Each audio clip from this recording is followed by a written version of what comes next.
About 14,000 years ago, some super skilled builders from another planet landed on Earth. Their mission was to help build a massive stone complex with perfectly interlocking blocks. They used some advanced technology, centuries ahead of their time, and once the job was done, they disappeared without a trace. This is not a sci-fi plot, but one of the theories trying to explain the mystery of Puma Punku. Scientists don't officially accept it, but they still don't know for sure how, when, and who built this impressive construction. Puma Punku is part of the ancient city of Tiwanaku, near Lake Titicaca in Bolivia. Tiwanaku is an important place in Inca traditions. They believed it to be the place where the world was created. Historians believe Puma Punku was built around 536 AD. The first Europeans discovered it in the middle of the 16th century. At the heart of Puma Punku, there is a huge, terraced platform filled with massive stone blocks, some as big as a school bus. The largest one weighs a jaw-dropping 131 tons. That's heavier than 20 elephants. Even the smaller rocks are as big as a couch. Archaeologists believe there were at least 5 big gateways, as well as several smaller ones that may have been part of a grand monument. The site is built using 2 types of stone, red sandstone and andesite, which is one of the hardest rocks on Earth. The 8-shaped blocks of the construction fit together like puzzle pieces. They all look the same, as if they were mass-produced in a factory. But that should have been impossible for an ancient civilization. Even the smaller rocks are as big as a couch. These blocks were carved with precise holes and grooves to fit together. Builders made perfectly straight lines, cut identical angles, created smooth surfaces, and drilled holes. Some scientists believe they may have used advanced techniques, but there's no record of the tools they used. It took another 1,000 years before other civilizations could match this level of precision. One of the biggest mysteries is how these enormous stones were transported. Puma Punku sits high up in the mountains at 12,600 feet above sea level. So high that even trees don't grow there.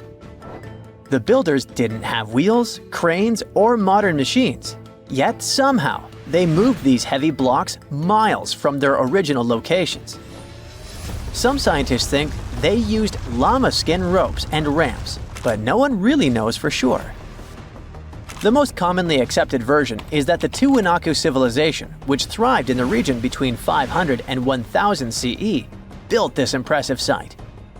The complex was enormous and had many different areas. A western court, a large open area in the center, and an eastern court that was surrounded by walls. Long ago, it must have been incredibly beautiful, with polished metal plaques shimmering in the sunlight, brightly colored fabrics and ceramics decorating the buildings, and people in elaborate costumes walking through the plaza. But something doesn't add up here, as the Tiwanaku people never wrote down how they built Puma Punku. They would have probably left some clues if they had accomplished something like this. Plus, the Tiwanaku people didn't have the high-tech equipment needed to carve and move giant stone blocks with perfect precision. The architectural historians who first studied the place professionally concluded that a hammerstone couldn't have done such a fine job. They found no metal tools that were used in the construction process. That's why they suggested they might have used some unconventional tools the historians didn't even recognize as tools. There's a theory that these ancient builders might have had a way to soften stone to make it easy to carve before it hardened again. Or maybe they poured liquid stone into molds, just like we make concrete today. If it's true, this would mean an advanced civilization existed in South America long before we thought. Some researchers even think it had to do with the theory of Atlantis, or other lost civilizations that may have had immense knowledge before a global catastrophe wiped them out. Local legends say that powerful deities used incredible powers to lift and shape the massive stone blocks. And some people believe Puma Punku was so advanced that the builders must have had help from visitors from outer space. The perfect cuts and massive stones look like something from modern construction. The supporters of this theory also say that some carvings at Tiwanaku show figures wearing helmet-like shapes, so they could be left by space travelers. Scientists from the University of California, Los Angeles, decided to officially debunk this theory. They created a digital model of Puma Punku using super precise measurements from historical records. Then, they used a 3D printer to make a miniature version of the site at 4% of its original size. Once the pieces were printed, the team sorted them by size, shape, and design, like a giant puzzle. They noticed that some blocks had special grooves for holding metal clamps, and others had ornamental carvings. When they finished their model, they realized one of the buildings had a very familiar design. It looked just like structures from two nearby sites. This was solid proof that Puma Punku was built by humans, not visitors from outer space.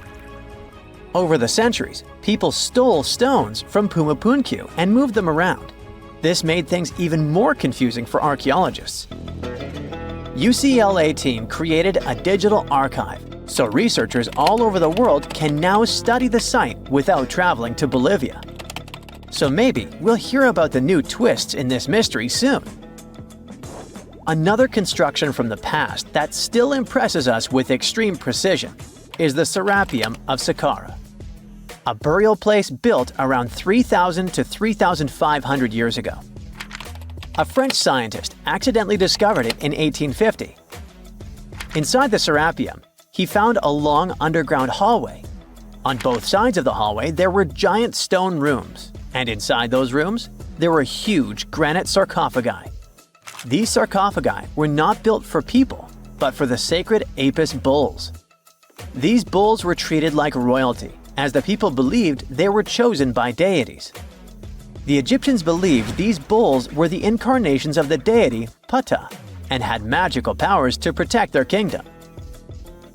Some of the stone boxes inside the Serapeum weighed around 70 tons. They were made with perfectly straight angles and smooth surfaces. Scientists noted roller marks on the floor and found wooden winches with levers, which the Egyptians likely used to move the sarcophagi. Since the burial chambers were lower than the hallway floor, workers filled them with sand, rolled the sarcophagus into place, and then slowly removed the sand to lower it perfectly into position. A stone inscription found in the Serapeum said it took 28 days just to move one of these stone boxes. Even though these sarcophagi were meant for bulls, they were way bigger than needed. Pharaohs, who were the rulers of Egypt, were buried in tiny coffins. So it's really weird that these boxes were so enormous. Another question is why they used granite, which is so hard to carve, instead of limestone. Some people believe the stone boxes weren't just tombs. They might have been ancient energy generators. The Egyptians knew about fermentation. If someone placed food or meat inside a perfectly sealed granite box and let fermentation happen, pressure would build up inside. Granite contains quartz, a special crystal that creates electricity when squeezed. As pressure increased, the box's lid could pop open, releasing gas. Ancient drawings found in the Serapeum show stones stacked on top of the boxes, which might have been used to make the lids even heavier and help produce more electricity. Thousands of years later, when explorers opened these boxes, they only found bull bones, maybe because all the organic material had disappeared over time. Scientists still aren't sure if the massive stone boxes were actually ancient energy systems, so the mystery lives on. There's a place on Earth that looks like it came straight out of the movie Dune. Massive platforms of stone and mud rise in the middle of a scorching desert, and somehow people manage to survive in such a hostile environment. Oh, really? But unlike the movie, this real city in Peru was abandoned over 3,000 years ago and has stayed hidden from us until now. Meet Peñeco. This lost city is located in the Huaura province, north of Lima. After 8 years of excavation and conservation work, some of its secrets have finally been brought to light. It may look eerie and lifeless now, but it wasn't always this way. Experts think this place used to be a busy trading center for ancient Peruvians. In fact, it was part of the oldest known civilization in the Americas, at least as far as we know. And no, they weren't the Mayas or the Aztecs. That's a common mistake. I'm talking about the Corral Supe civilization. This society existed more than 5,000 years ago. That's super old.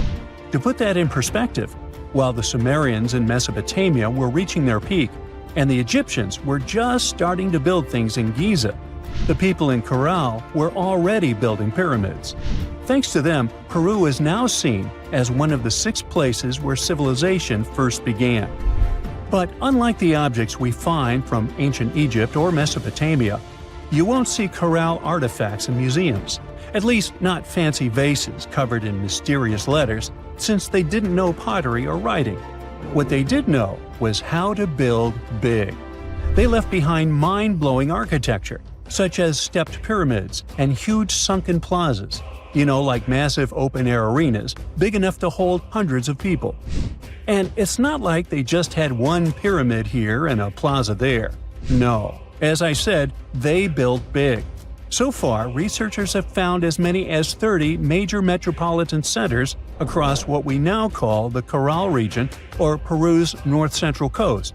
You can think of them as full-on cities, with residential areas, several plazas, and ceremonial temples.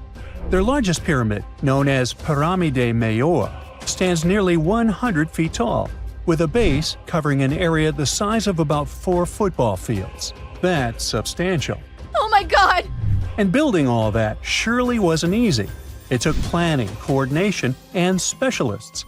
That suggests that Corral must have had organized labor and strong leadership to pull it off. Despite creating these incredible constructions, Corral cities stayed hidden for thousands of years. And even when researchers first came across the area, it took decades for them to realize how important it really was. They already knew about the ruins back in the 1940s, but it wasn't until the 90s that the first major study of Corral was done. And there's a reason they were ignored for so long. The architecture was so advanced and the proportions so huge that people thought, nah, this has to be something modern. They couldn't have been more wrong, though. And in 2001, studies finally recognized that Corral was the oldest known civilization in the Americas. Archaeologists believe this society existed from around 3,000 to 1,800 years before the Common Era, and for 4,000 years they flourished in complete isolation. Chances are they never met another civilization at all.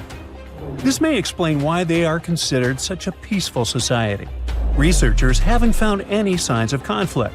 No fortifications, no battle gear, no trace of fighting. Instead, they seem more focused on commerce and, well, pleasure. Looks like they love music. In one of the temples, for example, archaeologists found 32 flutes made from bird bones.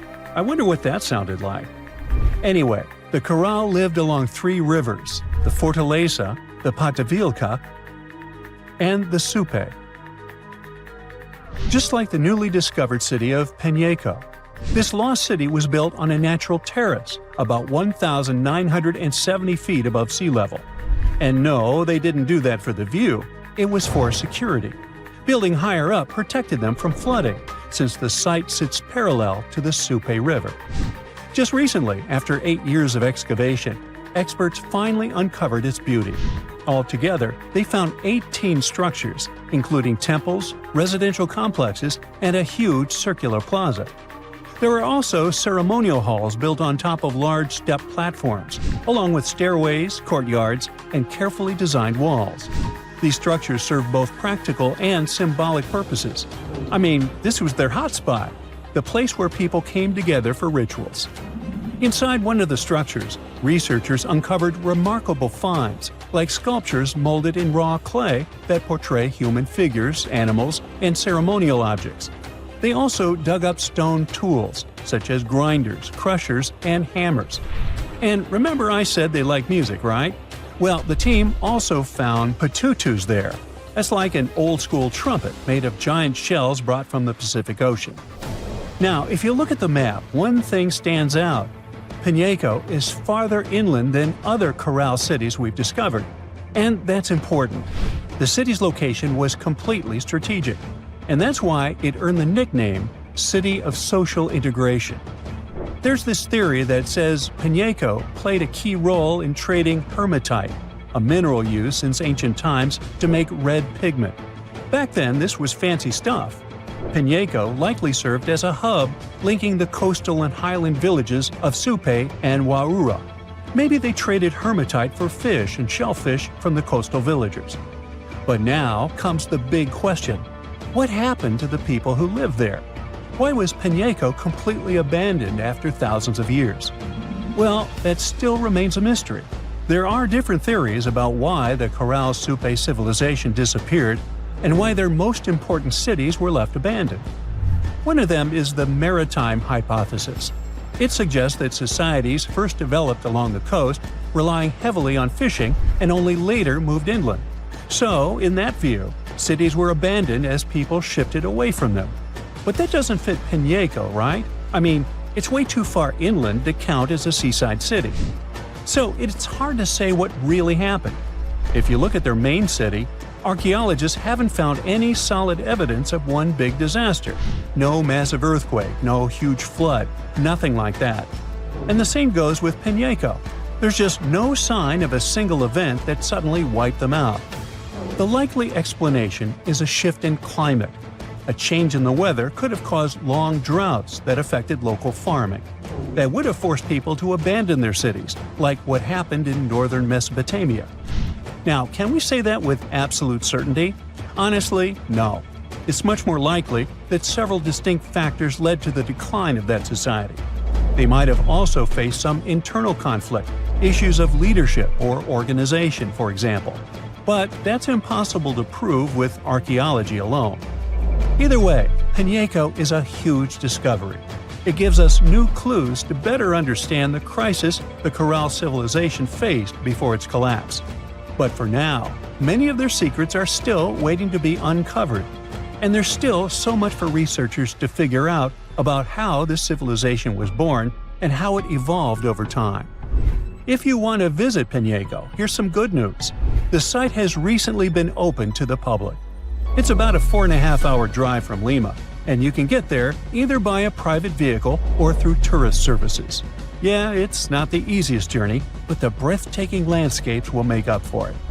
And if you don't have the time or the money to fly all the way to Peru, don't worry. If you know Spanish, you can explore a virtual museum dedicated to Corral. It features 10 thematic rooms designed to take you on a journey back to the origins of civilization. You'll find photos, videos, infographics. It's a whole immersive experience.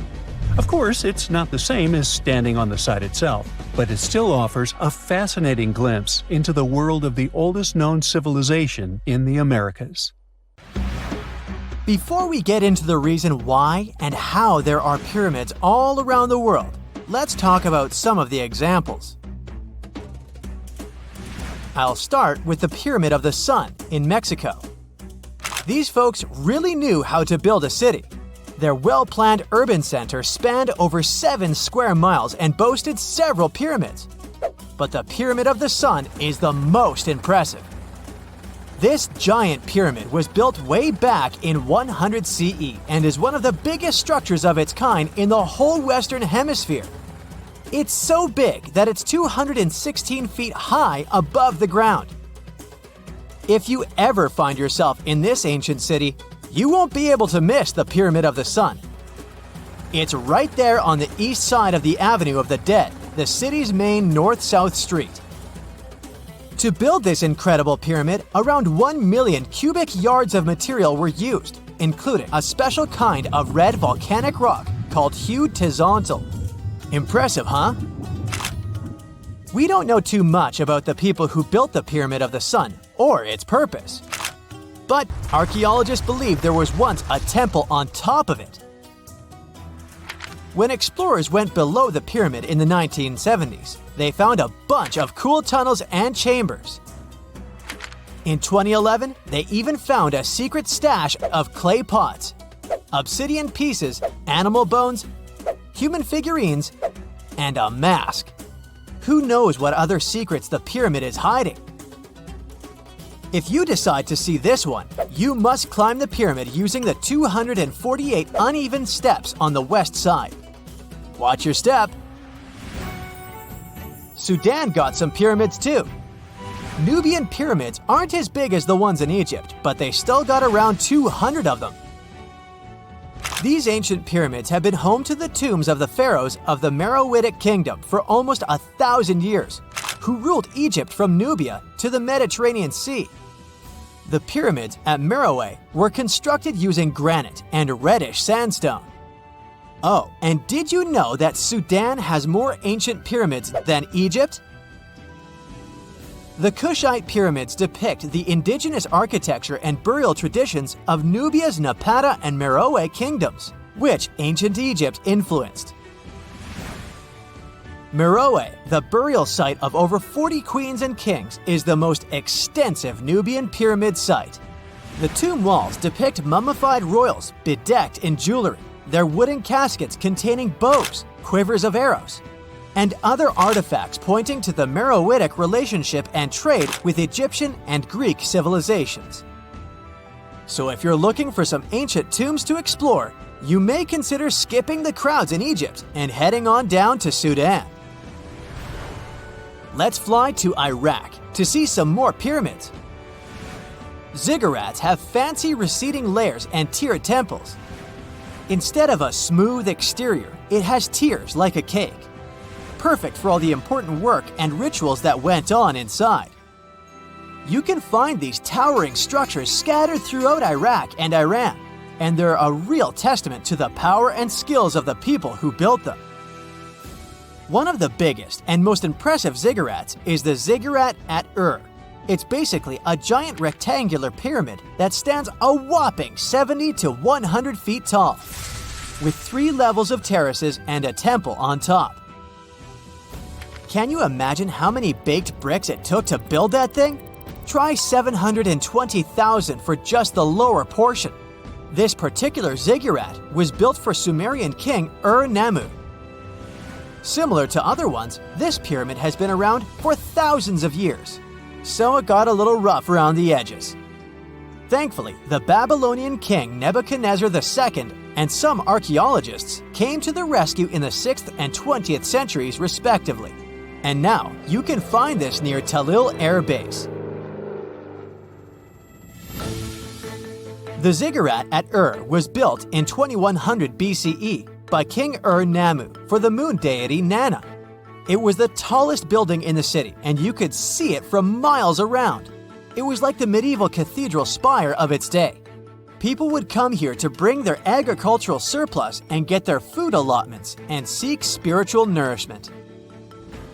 Sadly, the Nana temple at the top of the ziggurat didn't survive, but we do have some blue glazed bricks that may have been part of its decoration. The lower parts of the ziggurat are pretty amazing though. The architects even included holes in the temple's baked exterior to let the water evaporate from its core. Since we explored some of the pyramids on our planet, let's take a broader perspective. They can be found in many parts of the world. Egypt has over 100 pyramids, double that number in Sudan, and dozens of others are scattered in the Middle East and China. The Americas have the most pyramids in total, with more pyramids than the rest of the world combined. These pyramids are located in Mexico, Guatemala, Honduras, and El Salvador. Time to know more about the evolution of pyramids through history. The oldest pyramid is in Egypt. This pyramid was a step pyramid, which was created by placing one layer of stone on top of another. The pharaoh Sneferu is credited with creating the pyramid shape we recognize today. During his 45-year reign, he built 3 pyramids. His first 2 attempts failed, but he finally got it right with the Red Pyramid, which is considered the first true pyramid.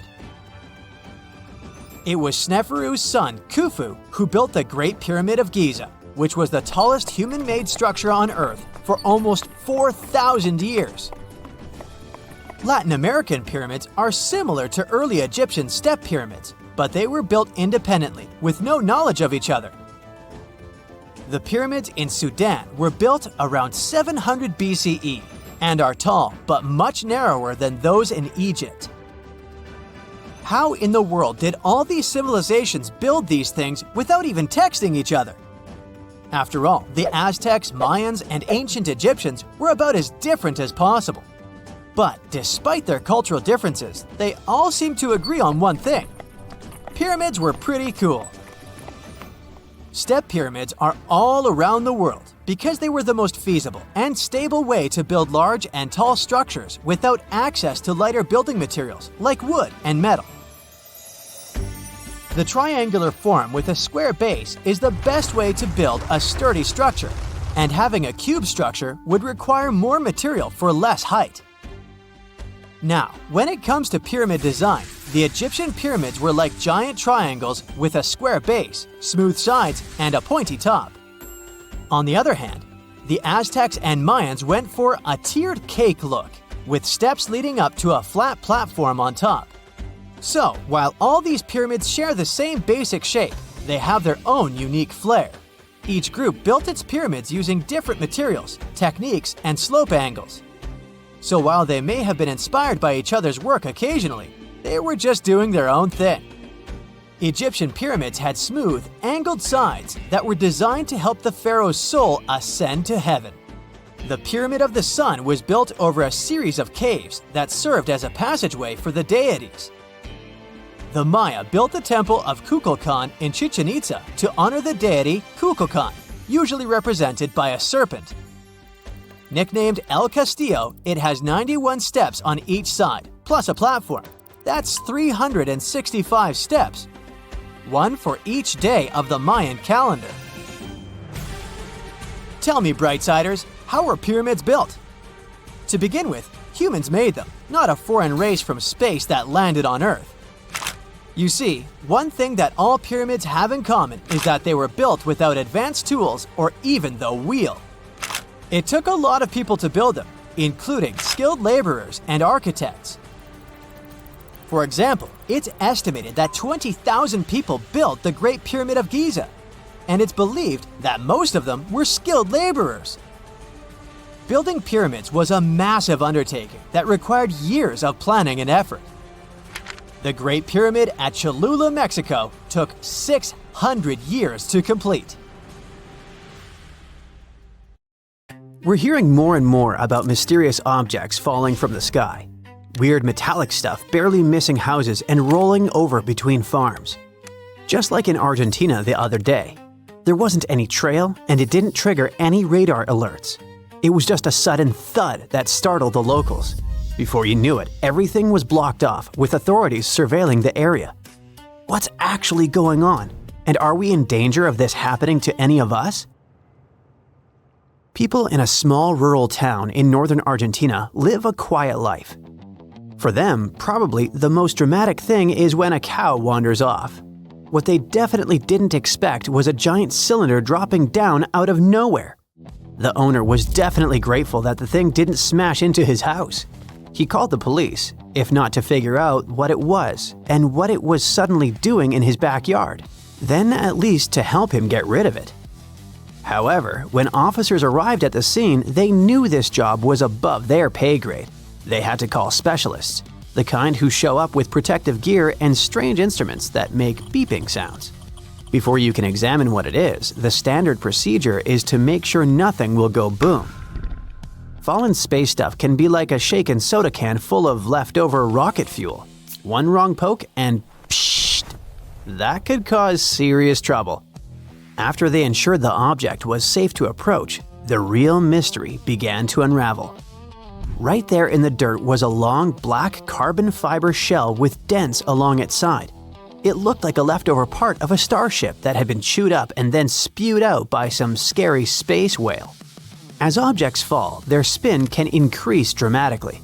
By the time they reach the ground, they can tumble like a fumbled football, which can reshape them and make them unrecognizable. Reports describe it as roughly 5.5 feet long and heavy enough to sink into the soil. It also appeared to be engineered with clean lines and a structured shape. What could it be? The most obvious idea was that it might have drifted down from orbit, maybe a leftover piece of some past launch, finally losing its battle with gravity. There are thousands of defunct satellites and rocket pieces still circling Earth. Even in space, there's still a bit of atmospheric drag nibbling at objects and stealing their speed. And once they slow down too much, they spiral back toward Earth. So an old satellite is a good guess. However, the shape is unusual. Usually, they're not round and not like this. Another plausible explanation might be that the strange thing came from an aircraft. Commercial airplanes sometimes lose items like panels, tires, or doors. In 2014, a Delta Boeing 757 had an unexpected adventure when it lost an upper wing panel mid-flight. While it may sound alarming, the problems with the wing did not affect the plane's ability to fly, and it landed safely. In July 2024, a United Airlines Boeing 757 taking off from Los Angeles lost a main landing gear wheel but continued to Denver and landed with no injuries. As you can see, weird things happen, but the Argentina object seems too unusual and way bigger. And if something this large had fallen off a plane mid-flight, there would almost certainly be reports later and a very worried pilot somewhere. It's also not unimaginable that the object came from some experimental project, perhaps a prototype that's not connected to any public mission. After all, not every innovative test gets announced. For example, research teams often conduct discrete trials to see how new materials or shapes perform during their descent. However, even such durable test shells are usually recognizable, while this tubular thingy was visually confusing and became a genuine mystery, at least for a while. Until they discovered marking. Almost everything made to fly is marked in some way, whether it's with a stamped code, a painted line, or a laser-etched ID. Unless it's meant to stay a secret, any kind of flying uses expensive technology. And even if you can't reuse it, you might still want to examine it and learn from it. Usually, each part has a mark on it, because it comes from different factories or locations. Even old space debris typically provides some clue, allowing you to play detective with familiar shapes used at the time. You're likely to find a fragment that matches some blueprint. And this is what may have solved this particular mystery. One of the valves had a tiny serial number, and that exact code appears on the public list of space debris incidents. Based on the list, this mystery tube is believed to be a piece of the Jielong 3A Chinese Smart Dragon rocket, which was launched from a barge in the Yellow Sea. That doesn't make the origin official, as China has not publicly confirmed anything. Funny enough, a similar chunk of suspected Jielong 3 debris turned up in Australia around the same time. That's a bit anticlimactic.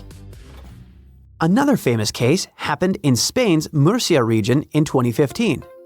Just like in South America, farmers found something unidentified. Except Spaniards got bowling balls instead of something cylindrical. This also brought people in special suits. Experts later suggested it was a high-pressure tank used for launch, but no one ever figured out whose. The same thing happened in Namibia in 2011. Journalists literally dubbed it the mysterious space ball. Villagers discovered a scorched, hollow metal orb sitting out in the open, looking like it had rolled straight out of a factory. Its surface was rough, and the whole thing appeared to be made from two halves welded together. Police got involved to check whether it was explosive, and authorities later tested it, confirming it was made from space-grade alloy and nothing more. No agency claimed it, no mission matched it. Locals reported hearing a series of small explosions a few days before the discovery, and officials noted that similar spheres had appeared in Australia and Central America over the last couple of decades.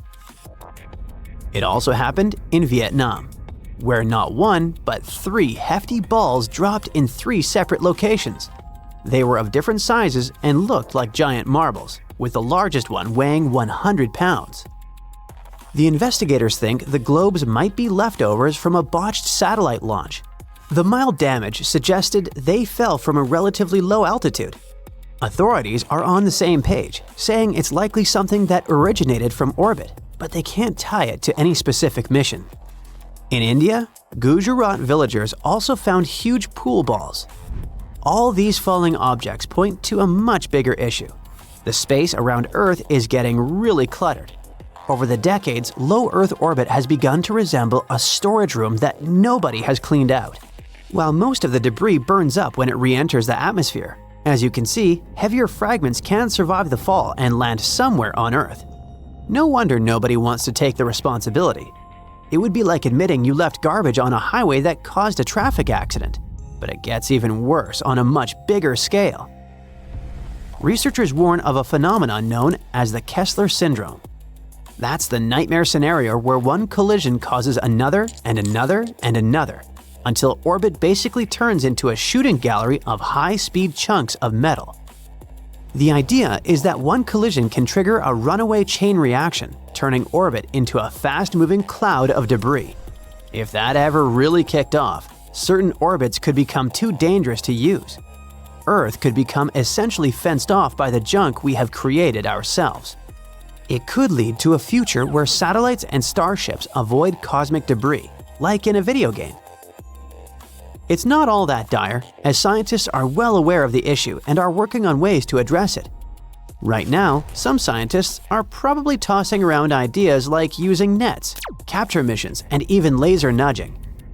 Cleaning out our orbit should be a priority. We definitely don't want future visitors from distant galaxies avoiding us just because they don't feel like dodging our messy driveway full of space litter.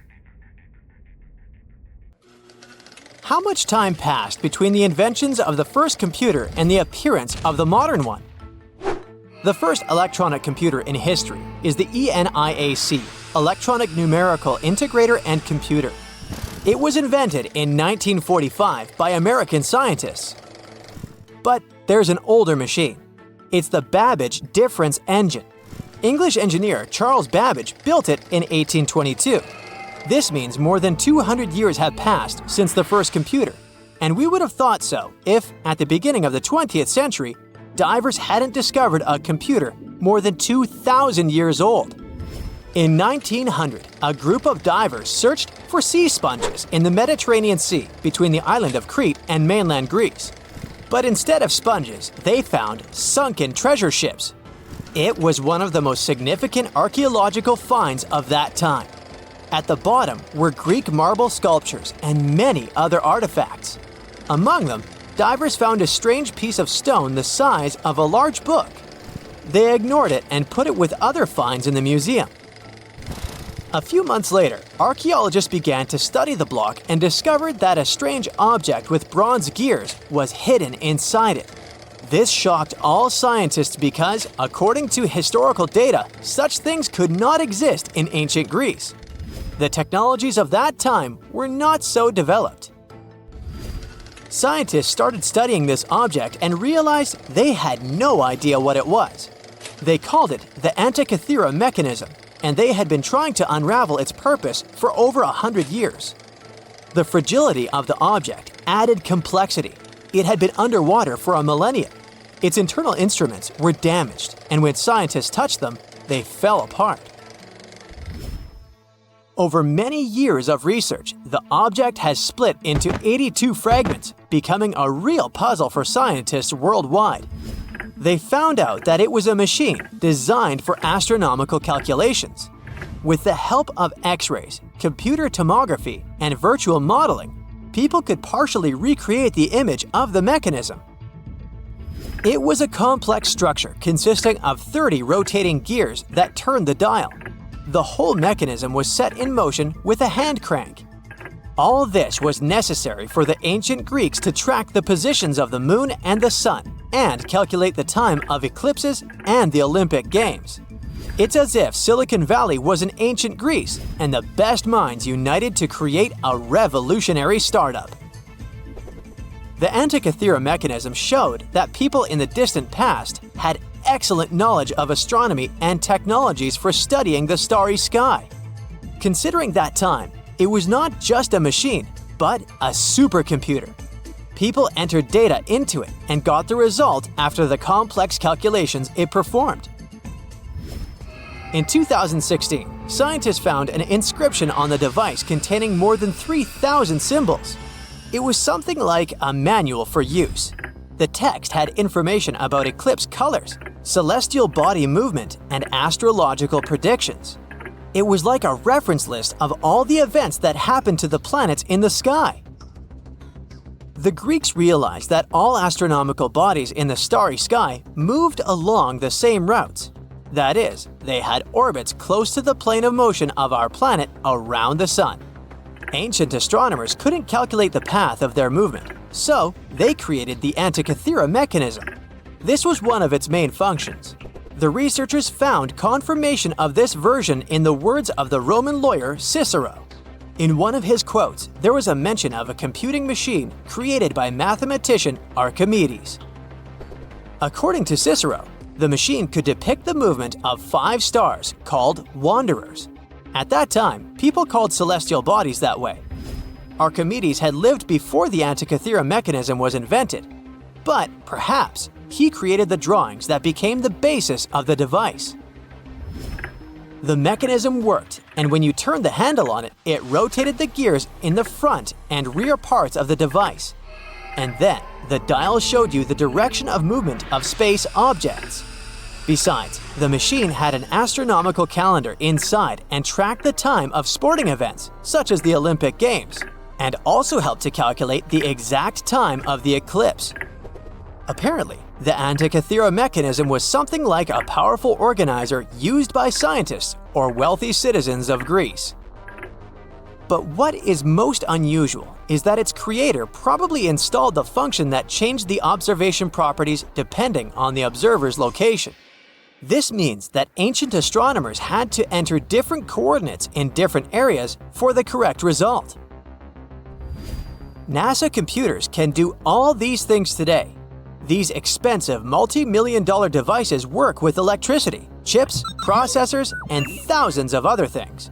And the ancient Greeks achieved the same result 2,000 years ago with the help of this small device. This changes the idea of the technologies of ancient Greece. People of that time had plumbing and used steam to control some equipment. They were developed, but no one expected them to go so far.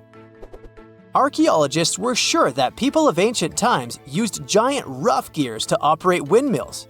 And now, it turns out that they could create small and complex mechanisms that modern scientists couldn't figure out for 100 years. Divers continue to study the seabed where the Antikythera mechanism was found. They have already found other items, such as nails from the ship and a bronze ring. Such underwater excavations are dangerous and complicated, so the research takes a long time. Experts think that the Antikythera mechanism was not a single copy. Perhaps the ancient Greeks made the same or similar machines. Maybe they're hidden somewhere or were melted down to create something else. In those days, bronze was a costly metal, so when ancient astronomical computers broke down, people could melt them and sell the metal. Some researchers refer to the Antikythera mechanism as the ancient prototype of all modern devices. Phones, computers, and tablets have something in common with this machine. By the way, have you heard of the odometer device? This device tracks the distance traveled by car or other means of transport. Nowadays, odometers are digital, but this technology used to be mechanical, and the ancient Greeks were the first to invent it. According to some records, Archimedes might have created it. The Roman later adopted this device for use during long journeys to aid in road construction. The ancient Greeks were the first to attempt to understand the rules of geometry. The Babylonians and Egyptians used geometry in different spheres of life. However, the Greeks decided to use logical reasoning to establish the rules and formulas that we still use today. Archimedes observed that when a solid object was immersed in water, it displaced a mass of water equal to the volume of the object. Have you heard of the Hippocratic Oath? This document is read aloud by all doctors before they start practicing medicine. For us, concepts such as confidentiality between a doctor and a patient seem commonplace, as well as a doctor's duty to always try to cure and save people's lives. But all of this was invented by ancient Greek Hippocrates. In addition to the famous oath, he was one of the first to make a scientific leap in medicine.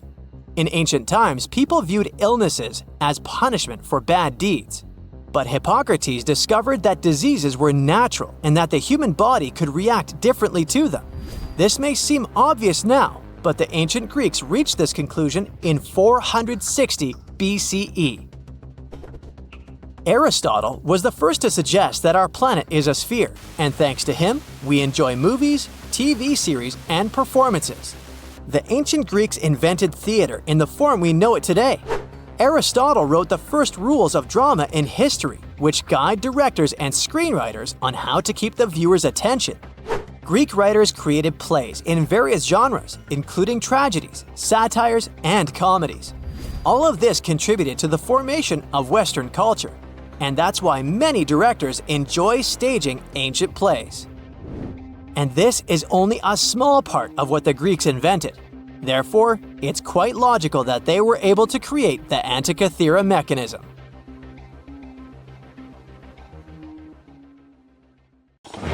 Back in 1912, British newspapers were buzzing with one bold claim: the first humans appeared in Britain, not Africa. It felt like history itself had been rewritten, and everyone bought into it. Crowds cheered, scientists raised their glasses, and the tiny village of Piltdown in Sussex suddenly became the spotlight for what was hailed as the greatest evolutionary discovery ever. It all happened thanks to this guy, Charles Dawson, a curious amateur archaeologist who was dreaming of making a name in science. He claimed he had found bone fragments of a transitional creature between apes and humans. Dawson teamed up with Arthur Smith Woodward, a respected geologist from the Natural History Museum, and together they assembled fragments of skulls, teeth, and even primitive tools. They unveiled their find, the Piltdown Man, to the Geological Society, and for decades everyone believed it. Textbooks even rewrote human evolution around it, and entire generations memorized it as pure truth. But here's the twist. In 1949, new technology to determine the precise age of objects came along, and things just didn't add up. Tests showed that the skull was only about 50,000 years old, not hundreds of thousands. Then came an even bigger shock. The skull and jaw didn't even belong to the same species. Someone had combined a human skull with the jaw of an ape, probably an orangutan. And even worse, they filed down the teeth to make them look more human and stained the bones to match the surrounding gravel. A Frankenstein fossil and its creator managed to trick the entire world into believing they'd found a missing piece of humanity's puzzle. So Dawson went down in scientific history, but probably not the way he was hoping to. And he wasn't the only one. Some did it for money, others for fame. In the late 19th century Paris, museums were collecting ancient treasures like they were trading cards. When a stunning gold tiara, supposedly belonging to an ancient Scythian king, Ctesiphon, appeared on the market, the Louvre had to have it. It was breathtaking, detailed, majestic, fit for a ruler. The museum proudly paid a fortune and displayed it as a masterpiece of ancient craftsmanship. Then came the heartbreak. A few years later, an entrepreneurial goldsmith from Odessa read about the Louvre's glorious find and burst out laughing. He recognized the tiara because he made it with his own hands. It was a modern piece, a commission he created for local dealers, except they never told him they planned to pass it off as an ancient treasure. The Louvre was humiliated. Once again, the whole world believed in a beautiful lie, and the goldsmith who had just made the museum look ridiculous ended up famous in the world of art. The tiara still holds the Guinness World Record for the greatest goldsmith fraud of all time. Another story of a well-planned scientific hoax takes us to a quiet town of Cardiff, New York, a couple of decades before the Louvre incident. In 1869, workers digging a well struck something hard and enormous. They uncovered what looked like a petrified 10-foot-tall man lying in the earth. Crowds poured in from miles around to see it.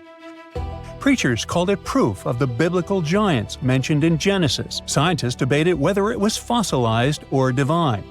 Within days, the Cardiff Giant became a sensation. People paid good money to see it, 50 cents a ticket, which was a lot back then. Later, it turned out that a man named George Hull carved the mysterious giant from gypsum after an argument with a Methodist reverend. Hull just wanted to prove how easily you can fool people, especially religious believers, unlike himself. So he buried the fake giant, and it worked too well. Even after experts exposed the hoax, visitors didn't care. They kept coming because they wanted to believe. Over time, the giant changed ownership several times. You can now see it at the Fenimore Farm and Country Village Museum in Cooperstown, New York. Well, speaking of museums, you might have seen crystal skulls that glow under light, presented as sacred artifacts from Mesoamerican temples. Yes, that skull from an Indiana Jones movie with ancient Aztec powers or even extraterrestrial energy. So, museums displayed such skulls proudly until scientists at the British Museum and the Smithsonian decided to give them a closer look. And what they found shattered the myth. They found that the skulls were made with modern rotary tools and abrasives that ancient carvers didn't have. In other words, someone in the 1800s or 1900s made them using modern machinery and fooled the world. They weren't messages from deities or some advanced creatures from space, just very fancy paperweights that tricked so many people into believing in some ancient superpowers. Well, let's jump several decades closer to the present day, shall we? In the 1960s, Yale University revealed what looked like a discovery that could rewrite world history: a 15th century map showing North America labeled Vinland. It meant Vikings had mapped America long before Columbus. The headlines were sensational. The idea was romantic. Explorers crossing icy seas century before Europe even knew America existed. But something just didn't add up. The parchment was generally medieval, but the ink wasn't. Decades of testing revealed it contained titanium dioxide, a pigment invented in the 20th century. In 2021, Yale confirmed it.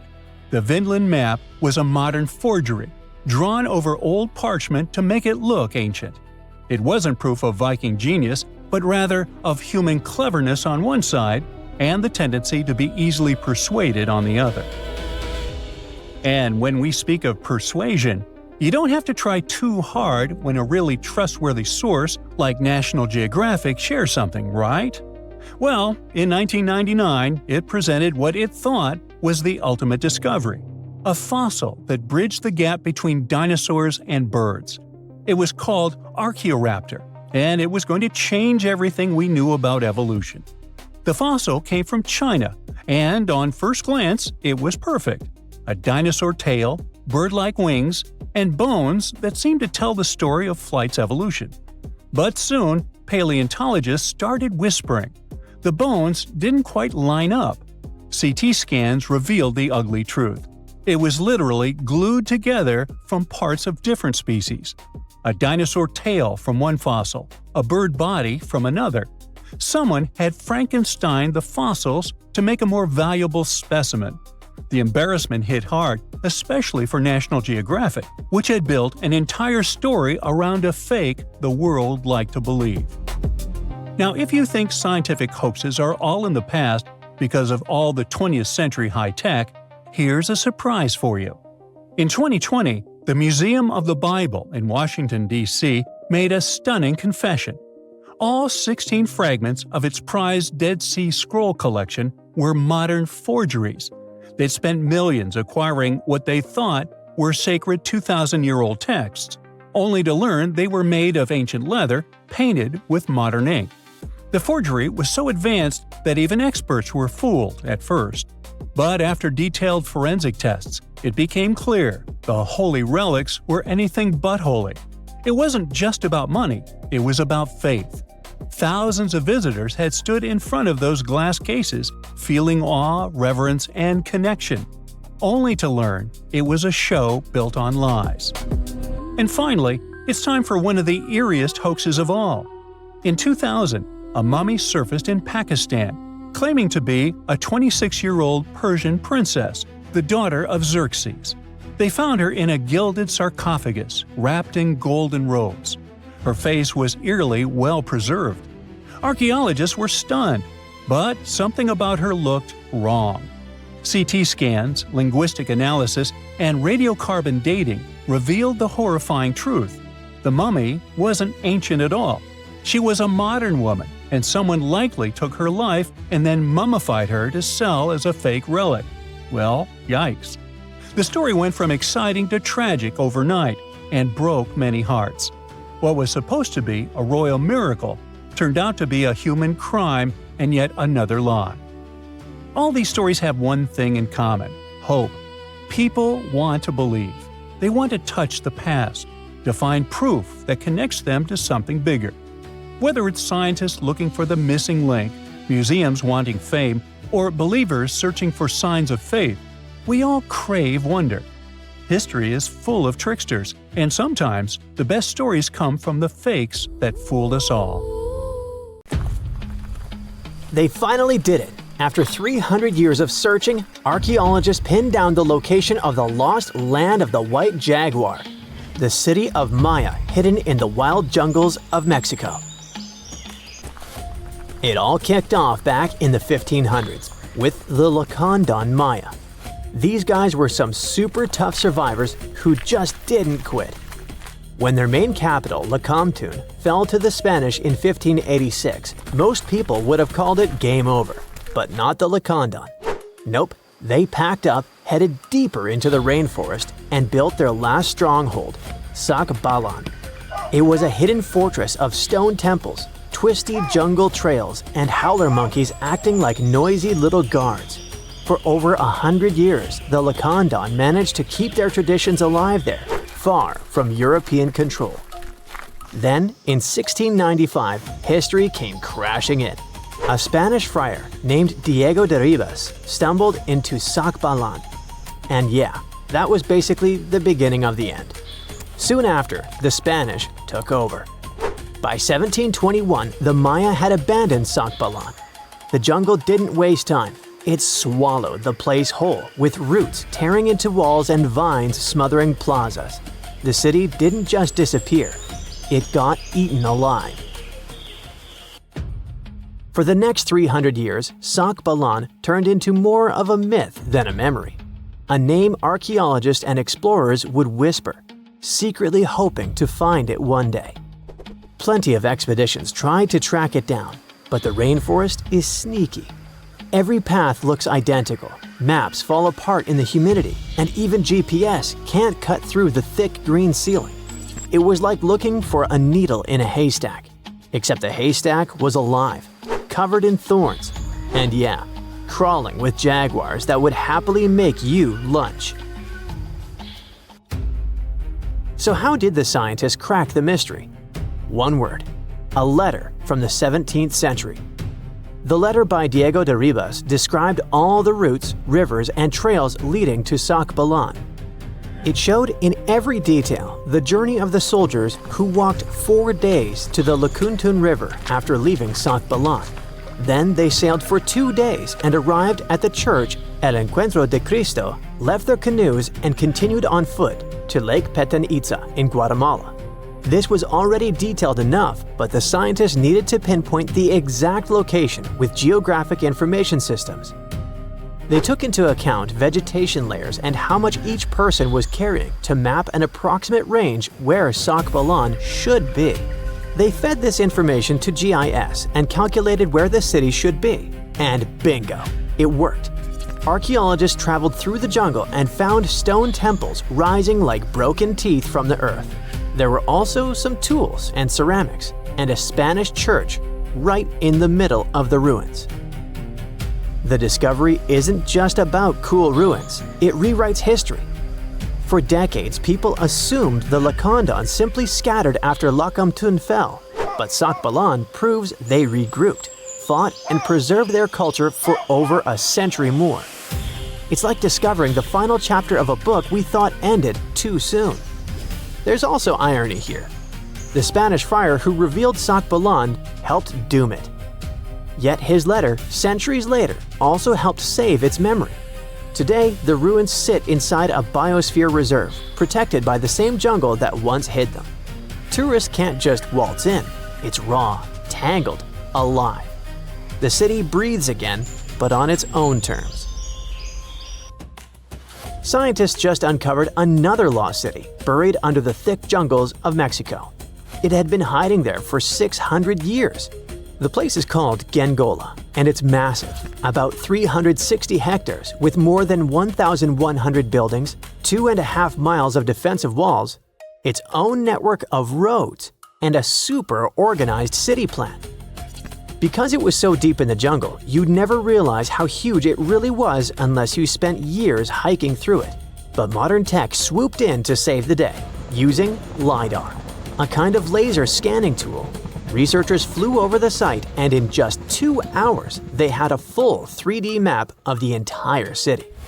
Gengola was built sometime between 1350 and 1521, back in pre-Columbian times, and it used to be buzzing with life. It was a major hub for the Zapotec people, who had been around in the region since about 600 BCE. Families there lived in homes with big central patios surrounded by rooms, and as they got new members, they just add more rooms and stretch their houses out. They even used the mountains around them as natural walls and channeled mountain water for drainage. A lot of their buildings are still standing, which is wild considering how much time has passed. By the late 1400s, the Zapotec were real powerhouses along the Pacific coast. They even fought off the Aztecs, who were constantly trying to expand. At Gengola, they survived a brutal 7-month siege. But even though hiding in the mountains kept them safe, it wasn't perfect. They didn't have enough fresh water or farmland to feed everyone. Just 12 miles away, the smaller city of Tehuantepec had what they needed. So the Zapotec moved there right before the Spanish arrived in 1521. What the scientists have seen so far is just scratching the surface. That LiDAR scan revealed more than 1,000 buildings, and archaeologists are planning years of research to figure it all out. Instead of digging everything up and risking damage, they'll use advanced scanning tech to keep studying the city safely. Alright, now let's hop across the world to Egypt, where archaeologists stumbled on a whole lost city called Imet, tucked away in the eastern Nile Delta. The place was buried under layers of mud, water, and time, hiding in a swamp that's been shifting and changing for thousands of years. Scientists first noticed it from way up high in faint little clusters of mud brick foundations in satellite images. The shapes looked shaky and ghost-like, but too neat to be natural. So they followed the patterns down on the ground, started digging, and the city started coming back to life. They found multi-story tower houses, basically mini skyscrapers of the ancient world. They had multiple floors, thick foundations, and could handle some serious weight. That kind of vertical living is super rare in Egypt, especially outside the Nile Delta. It showed that people in Imet weren't just spreading across the land, but stacking upward, which means the city was packed, carefully planned, and way more urban than anyone thought for that time. And it wasn't just fancy housing either. Archaeologists also uncovered a grain processing center with paved work areas, animal pens, and organized spaces for food production. Clearly, this was a city with a real economy running behind it. Not far from there, they spotted a ceremonial road that once led to a temple for Wadjet, Imet's patron deity.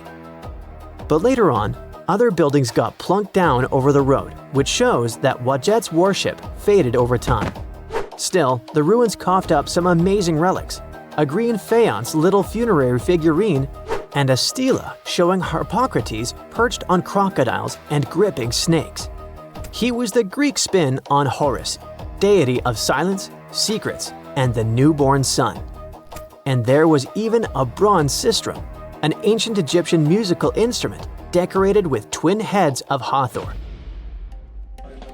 Turns out, Imet was active from around the 4th century BCE onward, stretching from Egypt's late period into the Roman era. Its location along trade routes made it a magnet for merchants and pilgrims visiting Wajet's temple. So it wasn't just hanging on, it was thriving, connecting, trading, and adapting with the times. And this isn't just another dusty ruin. Imet is giving us a window into everyday life, religion, and urban planning in the Delta, which we've always known way less about compared to the big pyramids and tombs. Once upon a time, there was a lighthouse so tall that you could spot its beam from 30 miles away. A mysterious tower that was the symbol of wealth and engineering genius, made with stones so giant and heavy that it still makes us gasp. How did they do that? It has survived earthquakes, one after another, until it finally crumbled in the 14th century. Fast forward to today, and archaeologists have just hauled 22 of its colossal blocks off the seafloor. They're putting the tower back together to be once again admired and explored, but not how you might imagine. The Lighthouse of Alexandria wasn't just a lighthouse, it was the lighthouse of ancient civilizations, one of the longest-standing world wonders. Built around 280 BCE, on a tiny island called Pharos, it reached about 330 feet up in the sky. For comparison, that's taller than the Statue of Liberty or Big Ben.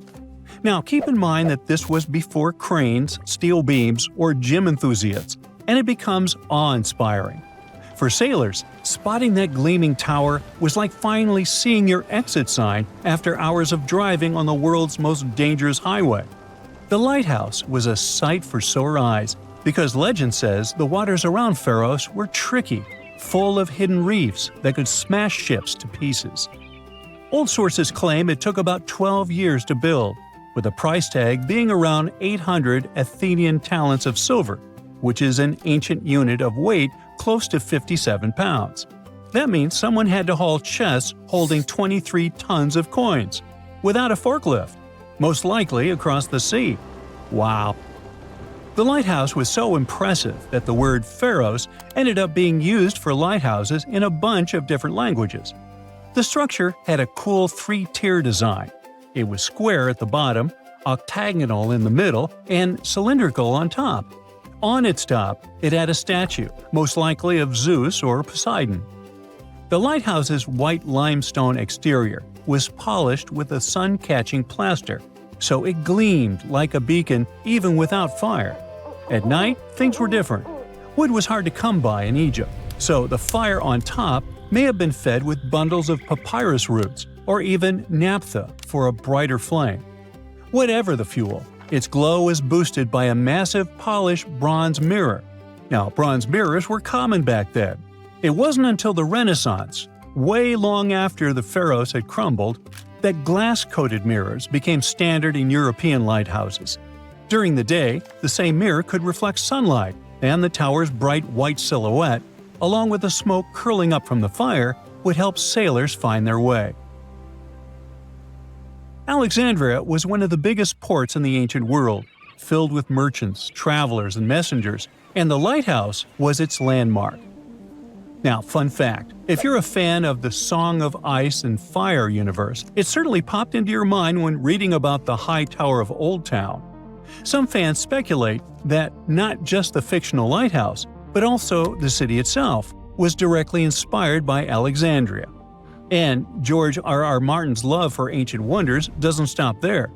There's also the Titan of Bravos, and the beloved author confirmed the intentional parallel to the imposing Colossus of Rhodes.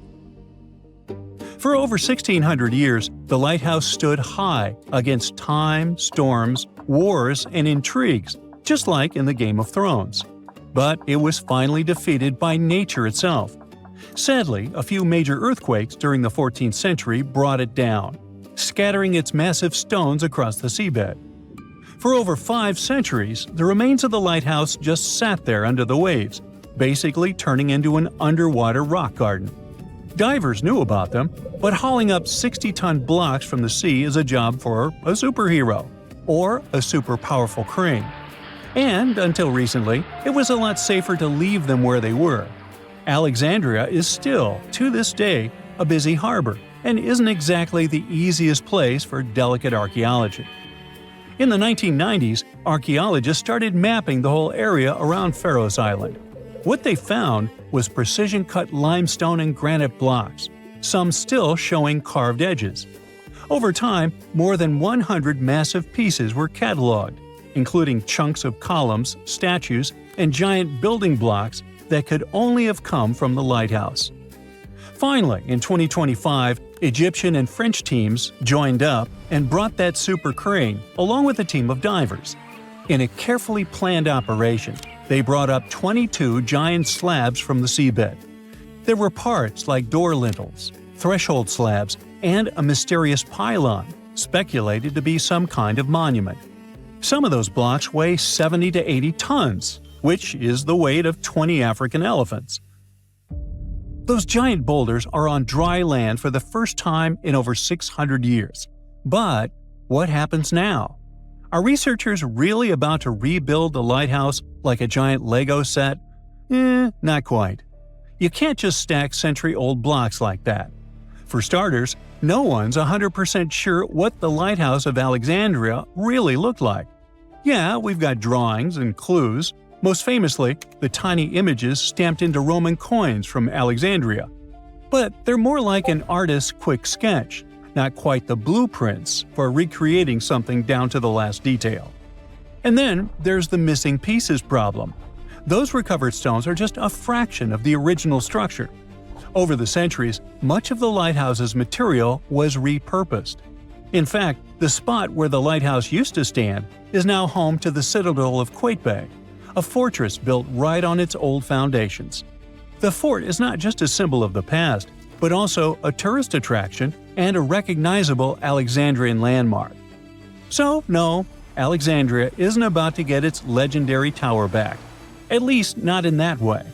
Instead, these newly recovered stoneworks are headed for conservation labs to be studied.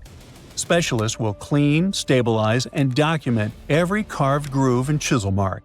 Later, they're likely to head to a museum. After all, it's part of the national treasure. However, that's not the end of the story. We still have the technology on our side that promises a fully recreated and explorable lighthouse, just like it was all those centuries ago.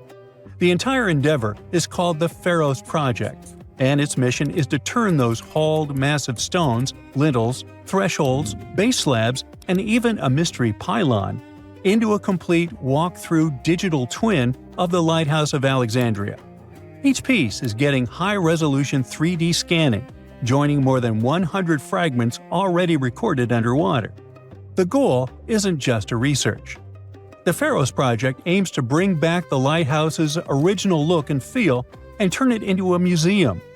330-foot-tall structures often have a lot of stairs, and virtual reality is going to be far less painful for my old feet. Museum visitors could walk around its base in augmented reality, while researchers could use the model to test new theories about its structure and function. Hopefully, we'll be able to customize our own atmosphere, dim the lights, and examine the walls just like in a video game.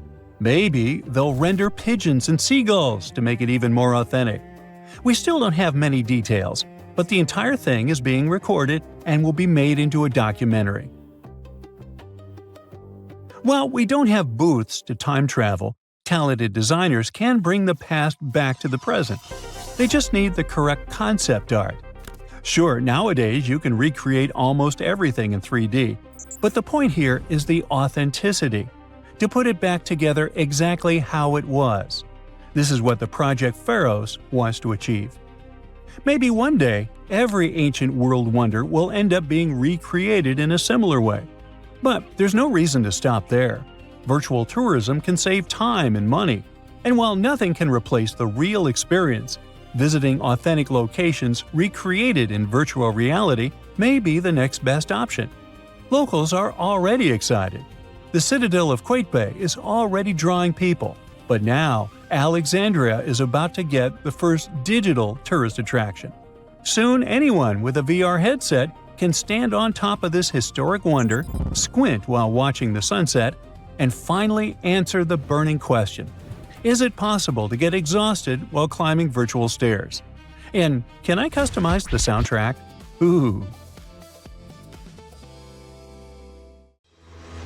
Once upon a time, I searched through the jungle, following a map poorly drawn on a piece of cloth. After days of walking, I reached an ancient Mayan temple. As soon as I stepped in, a strange noise echoed. I turned to leave, but suddenly the floor cracked beneath my feet. I fell into a 1600-year-old tomb. Finally, I got lucky. That day, I walked out with shiny jades, carved seashells, a creepy afterlife mask, and a curse that's been haunting me ever since. Well, okay, maybe it didn't happen exactly like that. Or maybe it didn't happen to me.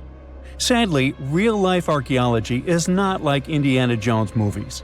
However, the findings can be as exciting and important, especially in Belize, where archaeologists just found the first identifiable ruler's tomb in the lost Mayan city of Caracol after 40 years of digging. A team of archaeologists finally unsealed a hidden chamber, buried deep beneath a structure they'd already studied. And inside that tomb, which is indeed around 1600 years old, was Tikab Shak, the first known king of Caracol. His name is commonly interpreted as Tree Branch Rain Deity, which is poetic and incredibly awesome. King Shak was believed to be a Mayan deity in control of rain, thunder, and lightning. According to folklore, he used axes to strike rain-bearing snakes in the sky to make the rain fall. The buried king is considered to be the dynasty founder. The royal dynasty he founded lasted more than 460 years. And judging by what was buried with him, we can assume that King Shak was greatly celebrated. His tomb had jade beads, carved bones, seashell jewelry, and ritual pottery vessels.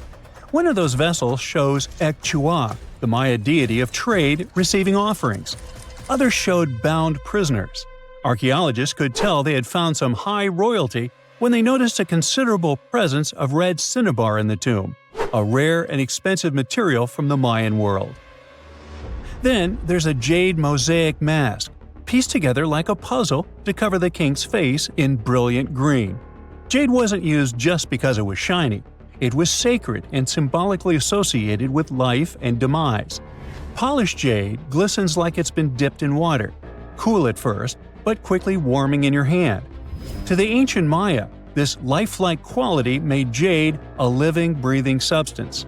And for this reason, it possessed high religious and spiritual importance. The Maya associated it with the breath of life, with royalty, and with eternity. Covering someone's face in jade showed just how high-ranking that person was. King Shak's mask has yet to be examined properly, but another famous mask of King Pakal was made of over 346 green jade stone fragments. That's a lot of painstaking work. But maybe the most symbolically fascinating thing about this king was that he was old. Not just lived a good life old, toothless old. To us, that means he didn't clean his teeth properly, because no, you don't usually lose teeth just from getting old, as long as you maintain good oral hygiene and dental care. On the other hand, according to Maya legends, toothless elders were believed to have spiritual powers. Rulers and shamans mediated between realms, and aged or underworld deities were often shown as toothless in art. Now, speaking of realms, Mayan cosmology divided the universe into three layers. The upper world was where the deities lived.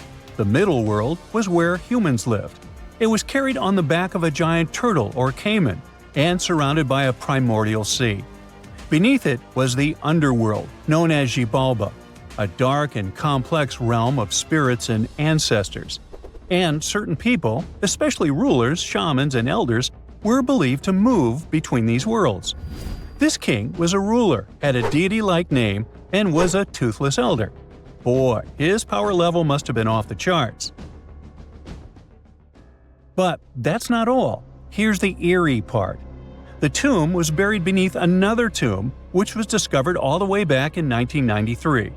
Archaeologists were investigating a different burial when they realized there was another chamber hidden beneath it, an interesting hiding place. Remarkably, it worked. For more than 1,600 years, no one found him. This makes Tikab Shak's tomb the first ever discovered at Caracol that can be definitely linked to a known ruler. thanks to hieroglyphs, burial context, and artifacts. Now, if you're not a geography or history buff, you've probably never heard of Karakol. Today, it's a remote ruin deep in the jungles of western Belize. But around 16 centuries ago, Karakol was one of the largest and most powerful cities in the entire Maya world. At its peak, it covered over 77 square miles, which, for reference, is larger than modern-day Belize City. Its population was around 100,000 people. That's more than most cities in Europe had at that time. And it wasn't just big, it was advanced. Karakol had pyramids, ball courts, palaces, reservoirs, and a very complex road system. Stuff like limestone superhighways stretching miles through the jungle. Past excavations also turned up arrowheads, drills, spindle whorls, figurines, and everyday tools. King Shak's tomb was one of the 3 major tombs found in the northeast Acropolis.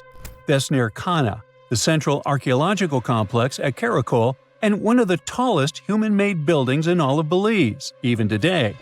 It reaches an imposing 141 feet high and contains multiple levels of elite residences and temples. But even with that size, finding tombs isn't easy at all. Most have already been looted. We don't know what else can be hidden there, and in some places, it's too risky to dig up without causing damage. That's why it took researchers decades to finally find something untouched. However, they were able to report over 850 burials and 175 tombs at Karakol over their 4-decade-long project. One of the earliest tombs, dating to around 350 CE, was a cremation burial containing ritual artifacts such as obsidian blades, atlatl spear points, and ceramic styles associated with central Mexico. So, if you're an archaeologist, this city seems to be an old historical gold mine. And old historical gold mines often come with warnings. For one thing, it's "keep out, the ceiling might fall on you."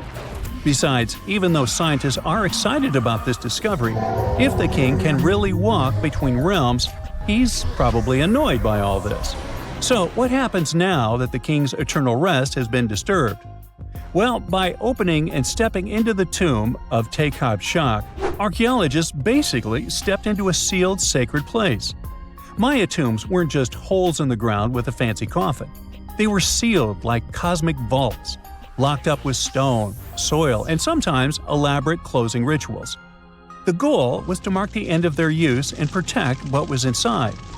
Archaeology at Karakol and other Maya cities shows this in action: thick ceiling layers, termination offerings, and carefully placed debris, all saying, "This place is done, keep out."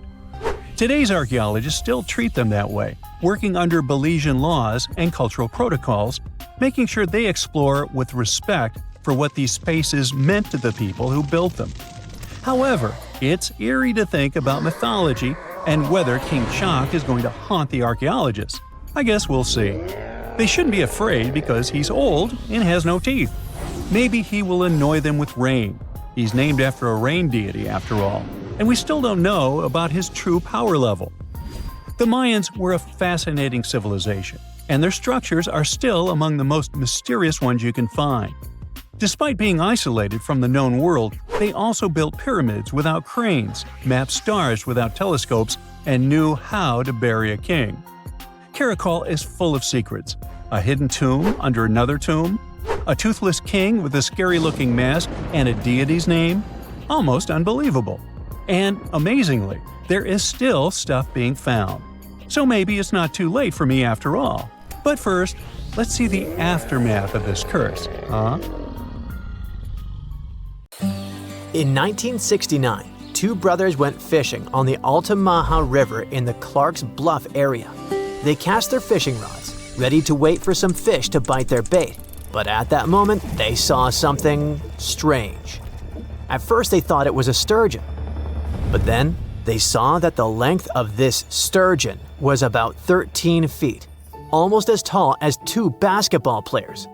Of course, such a size didn't frighten the brothers because some species of sturgeon can reach a length of 24 feet, which is about 3.5 basketball players. Something else surprised them. The face of this creature resembled that of an alligator. The tail was horizontal, It had a triangular crest along its upper body and sharp metal-colored teeth protruding from its mouth. A creature that looked like a dinosaur was quite an unusual phenomenon for the time when Steven Spielberg was an aspiring young director and didn't even think about creating Jurassic Park. So, on that day in 1969, two brothers saw something elusive, like Bigfoot or the Loch Ness Monster. They saw a creature that had been the subject of stories for centuries, a creature that is being searched for even today. They met Altamaha. This is a famous and narrow circles monster that lives near the mouth of the Altamaha River in southeastern Georgia. People from the Lower Muskogee Creek tribe talked about it long before the British colonization.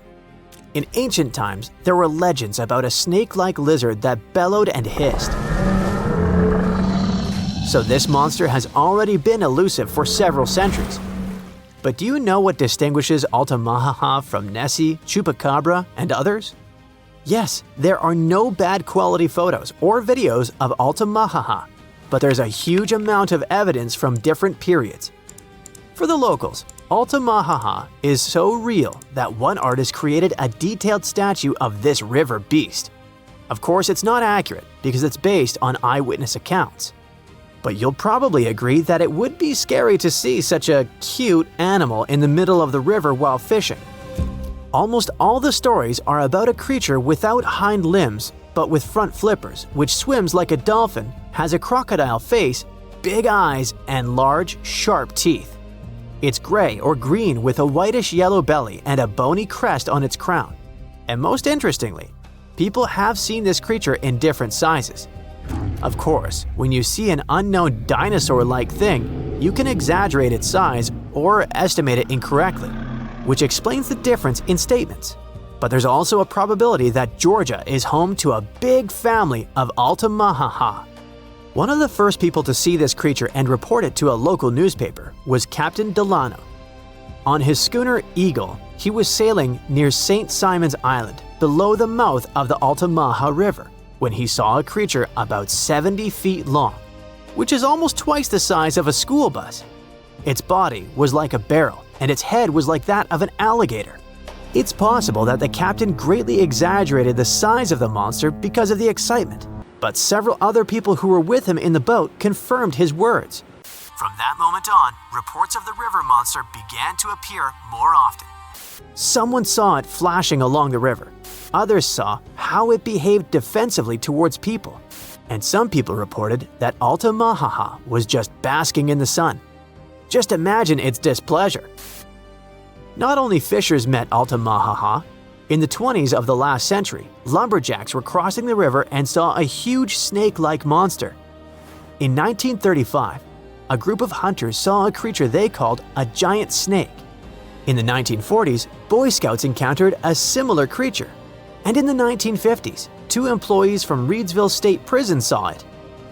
For so many years, people have been meeting it, and no one has ever managed to catch the monster. Perhaps it's smarter than it looks and always very careful. Maybe people are afraid to touch it. Perhaps they consider it a national treasure and protect it. But one day, there was a case when Altamaha almost fell into a trap. In the summer of 1980, two men saw a monster wallowing on a muddy shore. It seemed like it was stuck and trying to get out. The witnesses said that the rough, dark-skinned creature had finally left the shore, dived into the water, and disappeared. Later that year, another man said he had seen something similar. A snake-like large creature with two brown humps protruding from the water. It dived into the water and churned the surface, like a boat while moving. Other witnesses catching crabs described Altamaha as the largest eel in the world. Okay, stop! Many saw it in the last century, but what about more recent news? Is the monster still alive? Oh yeah.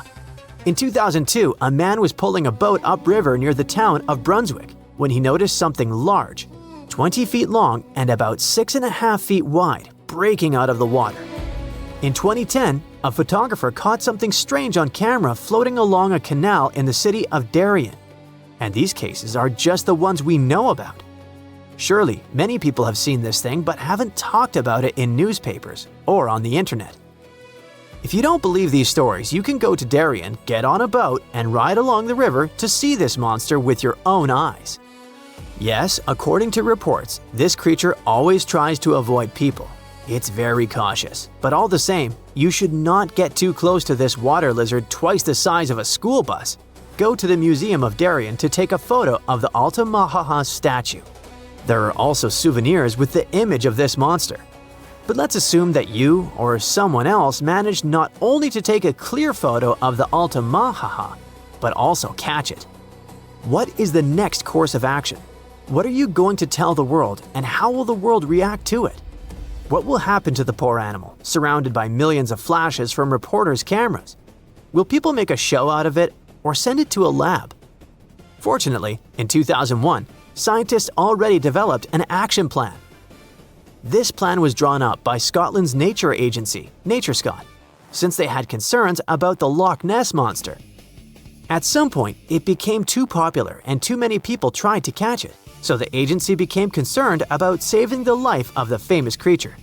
They showed the Nessie contingency plan that can also be used for any unknown animal that lives in water or on land.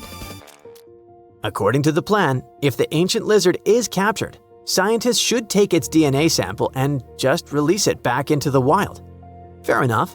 The animal will receive the same legal protection as other local wildlife in Scotland. All attempts to catch it will be prohibited. But let's imagine that this is exactly what happens. Scientists receive a DNA sample of the Altamaha, the Loch Ness Monster, or other similar creatures. What could those be? Some ancient descendants of dinosaurs?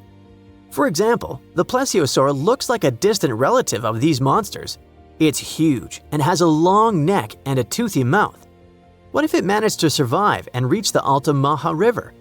Or it may be a completely new, unknown species that lives in deep freshwater. Some people who saw Altamaha said that it had produced a hissing sound. What if it's some kind of ancient python or anaconda that moved from land to water and grew fins? In any case, it should not be ruled out that it may be some kind of eel or sturgeon. One day, someone saw it, was impressed, and told other people about it with great exaggeration. Everyone believed it and started spreading the story. What do you think? Hey, check this out. Does this pebble look like a face to you? Especially with that red dot in the middle. If yes, you might be staring at the world's first emoji. It was uncovered in Spain and it's 43,000 years old. And that red spot was made by a Neanderthal with a finger. That means this isn't just a dot, it's the oldest fingerprint ever found. But was this really a nose on a grumpy face? And why is that important? Because it hints at something big. A mind seeing shapes, then choosing to add meaning. The palm-sized rock was discovered in a Paleolithic rock shelter tucked away under some light-colored chalky cliffs. It was pretty much a natural overhang where Neanderthals used to hang out. They called it home tens of thousands of years ago. As for the pebble, to me, the dot seems like a random ketchup stain from ages ago. But real archaeologists know better. The neat placement instantly caught their attention. After running tests, they determined that the stain wasn't natural. It seems intentional, not random. Their guess? Someone, thousands of years ago, may have dipped a fingertip into a mix of ochre pigment and water, then pressed it onto the stone, leaving a tiny prehistoric stamp. To put that theory to the test, they called forensic experts from Spain's national police. At first, the specialists were pretty doubtful. After all, this was the ultimate definition of a cold case. But with multispectral imaging, which lets scientists study surfaces under different wavelengths of light, something amazing popped up: clear fingerprint ridges. The print's rounded form showed it came from the tip of a finger. Comparing it with fingerprint databases, the evidence pointed to one likely candidate: an adult male, not a woman or a child. Finding any fingerprint this old is insanely rare. Pigments usually fade, rocks erode, and time wipes away delicate details like ridges. When it comes to fingerprints, the unique patterns actually form before you're even born. during pregnancy, they never change. You might wonder, could a clever criminal damage their skin to erase their fingerprints and fool the cops? Turns out that's basically impossible. Fingerprints aren't just on the surface. They form deep in the skin, in a layer called the dermis. Even if you burn, cut, or scar the outer layer, the patterns underneath usually stay the same and even heal back. Scars might distort the print a little, but that won't help. Ironically, those scars often become a new kind of fingerprint, unique to the person. With today's forensic tools, even a partial print is enough, not to mention the DNA. Yes, fingerprints are just patterns, but they usually come with sweat, skin cells, or oils that may contain DNA. Here's another cool fact. Koalas also have unique fingerprints just like we do. Under a microscope, even experts sometimes struggle to tell them apart from human prints. Scientists think these ridges help koalas grip branches and pick leaves with precision. The bottom line, fingerprints are basically nature's unhackable signature. It's something humans, Neanderthals, and apparently even koalas have been leaving behind for tens of thousands of years. If it's been a while since your biology classes, here are some clarifications. Neanderthals weren't our direct ancestors, they're more like our long-lost cousins. Colloquially, we call them humans too. But for scientists, Neanderthals and modern humans were different species within the same genus. Kind of like how lions and tigers are both big cats, but they're not the same species. Homo sapiens and Homo neanderthalensis split from a common ancestor hundreds of thousands of years ago. Neanderthals dominated Ice Age Europe. When Homo sapiens arrived around 45,000 years ago, the two met, mixed, and today, most people outside Africa carry about 1 to 2% Neanderthal DNA. Eventually, the balance shifted. Within just a few thousand years, Neanderthals disappeared, while modern humans kept spreading. Scientists think it was a mix of different factors. Shifting climates made food scarce, new neighbors brought competition, and their small, scattered populations just made survival even tougher. Now, here's why this little fingerprint is such a big deal. For decades, scientists thought Neanderthals were just built for survival. Strong, but simple. Homo sapiens were supposed to be the creative ones. For a long time, scientists thought they were special because they could think in symbols. Tens of thousands of years ago, our ancestors carved patterns into stones, painted animals on cave walls, and wore beads and pigments as decoration. The earliest proof of symbolic art comes from Blombos Cave in South Africa, where humans etched deliberate designs on pieces of red ochre over 70,000 years ago. Those symbols had no survival purpose. Researchers believe they were expressions of ideas, identity, and meaning. That ability to imagine and represent things we couldn't see was thought to be uniquely human.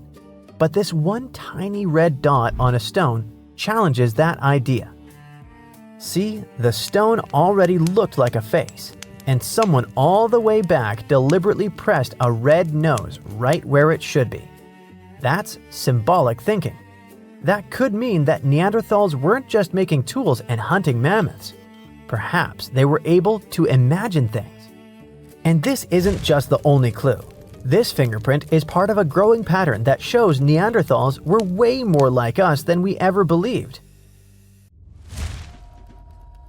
For example, in Cova Negra, Spain, archaeologists uncovered the skeleton of a Neanderthal child who had a serious ear condition that made life incredibly hard. However, the little one lived to be around 6 years old. Now, remember, this was the Ice Age. Just managing on your own was challenging. Survival was tough. Food was scarce and danger was everywhere.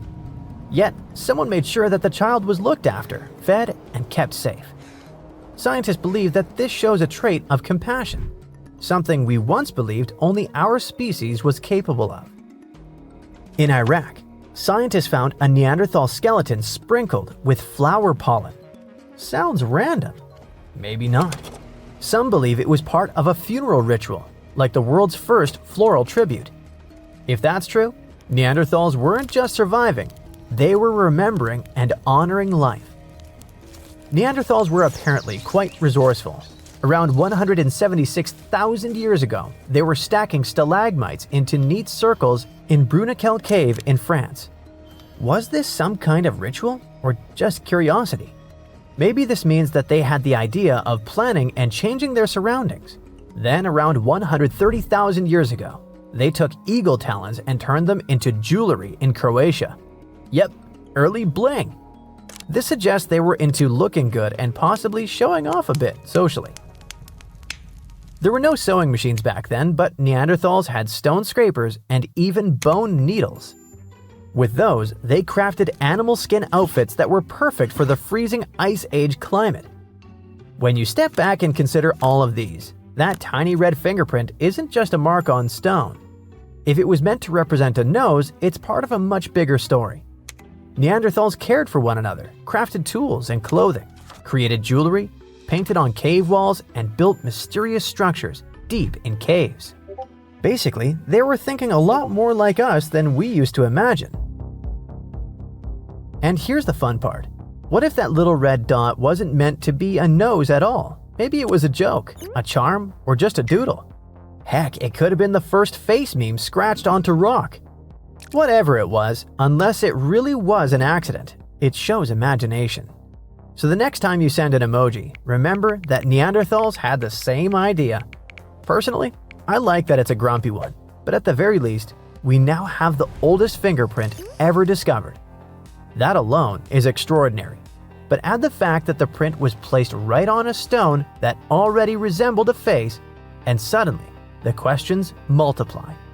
Let's hope the researchers discover more about it so we can know for sure. What we do know is that 43,000 years ago, a Neanderthal pressed a finger onto stone and left us with one of the most personal signatures in prehistory. There's something absolutely massive and deeply unsettling hiding right next to Stonehenge. More than a dozen giant pits carved into the ground. They're all spaced with eerie precision and form a perfect circle, more than a mile wide. For years, nobody could explain them. They were too big to be animal traps, too organized to be natural sinkholes, and way too deliberate to be random. And the biggest question was, who had the power, knowledge, and reason to reshape the land on this scale 4,000 years ago? So these pits surround a place called Durrington Walls, a huge Neolithic settlement just a short walk from Stonehenge. Archaeologists now say humans dug them around 2500 BCE during the late Neolithic period, when people supposedly lived simple farming lives without metal tools, written language, or modern math. Each pit stretches about 30 feet across and plunges roughly 15 feet down, and together they form an almost flawless ring. To prove the pits weren't natural, scientists went full detective mode. They drilled soil cores and tested the dirt itself, including microscopic traces of ancient DNA and something called luminescence dating, which tells you when the soil last saw sunlight. Every test pointed to the same answer. Humans made these pits on purpose. Here's where it gets wild. The pits weren't dug randomly as people moved along. They were laid out as a single unified project. That means Neolithic builders had to visualize a massive circle, measure distances across open land, and coordinate teams over a huge area without any GPS, drones, or even aerial maps. All they had were people, ropes, wooden tools, and shared knowledge. So why would they invest so much effort and do this? Archaeologists think the pits formed part of a ritual landscape, not a practical one. Durrington Walls already looks like a place where people gathered for ceremonies, feasts, and seasonal events. The pit circle may have marked a sacred boundary. It could have separated ordinary land from a spiritually charged space. Some researchers think the pits symbolized a border between the world of the living and the underworld. The scale of the structure is pretty impressive. It may be one of the largest prehistoric monuments ever built in Britain, even bigger than Stonehenge itself when you look at the total area. And unlike Stonehenge's towering rocks, this monument stayed invisible for thousands of years, quietly hiding under the grass. Generations walked over it without knowing they were standing inside a gigantic ancient design. For a long time, we underestimated ancient people. We imagined them reacting to nature instead of shaping it. But discoveries like this keep proving that wrong. The builders of Durrington Walls didn't just live in the landscape, but engineered it. They thought in terms of geometry, symbolism, and long-term meaning. And this isn't the only case. All over the world, thanks to new technology, scientists keep finding proof that ancient humans worked on massive scales with shocking precision. In the Amazon rainforest, researchers found traces of 2,500-year-old cities hiding beneath the jungle canopy. Scientists spent more than 20 years exploring the area on foot before technology finally cracked the case. The LiDAR technology, which is like X-ray vision that surveys a landscape using lasers to digitally peel away the jungle, scanned a massive area of over 100 square miles. It helped to spot more than 6,000 rectangular earthen platforms, which are likely used as homes or public buildings. They also found agricultural terraces, drainage systems, and carefully shaped farmland. This wasn't a random settlement. It was well planned. At least 15 distinct settlements appeared, all connected by wide, straight roads that cut cleanly through the landscape. These roads didn't follow rivers or slopes as you would expect. They crossed each other at perfect right angles, forming a grid. The researchers believe people from the Quillamope and Upanu cultures lived there between about 500 BCE and 300 to 600 CE. They farmed corn and sweet potatoes, reshaped the land, and built a system that lasted for centuries. Discoveries like this prove something huge. Far more people lived in the Amazon than scientists ever thought. Tens of thousands, maybe even hundreds of thousands. And they didn't just survive there, they engineered the landscape. Just like at Durrington Walls, the real story hid in plain sight until technology caught up. Then there's Peru, with one of archaeology's biggest headaches, the Nazca lines. These gigantic designs of animals, plants, and geometric shapes stretch across the earth like an ancient message, so huge that only birds or satellites can see them properly. For decades, people have tried to figure out why the Nazca people made them, how they did it, and what those massive patterns mean. And until recently, the mystery stayed stubbornly unsolved. Walking the desert or flying over it, archaeologists would spot lines and figures and wonder if anything was missing. But the ones already known were just the tip of the iceberg. Traditional fieldwork, with people on the ground slowly mapping things out by hand, took forever. And even then, dozens of smaller designs were just too faint for the unassisted eye. So, instead of scanning the desert on foot, researchers taught artificial intelligence how to see patterns in aerial and drone imagery. They fed terabytes of pictures into trained models, and AI began flagging shapes, curves, and ancient outlines that had been hiding for centuries. In just about 6 months, it identified 303 previously unknown geoglyphs in the Nazca Desert.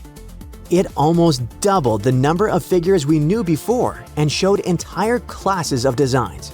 Some of these new shapes are tiny, just a few feet across, but they sit next to giant ones like the hummingbird or monkey. Thanks to all the new finds, scientists can finally start testing theories they had about the purpose of the lines. It looks like the lines weren't just decorations. Many may have been walkways or routes used for ceremonial movement. In case you're worried, AI isn't replacing archaeologists. They still check every promising lead on the ground and interpret everything the machines find. Back in Britain, the Pit Circle also connects to an even older structure, an early Neolithic site called Robin Hood's Ball. Because it stood so far from the famous stones, it felt like a side character.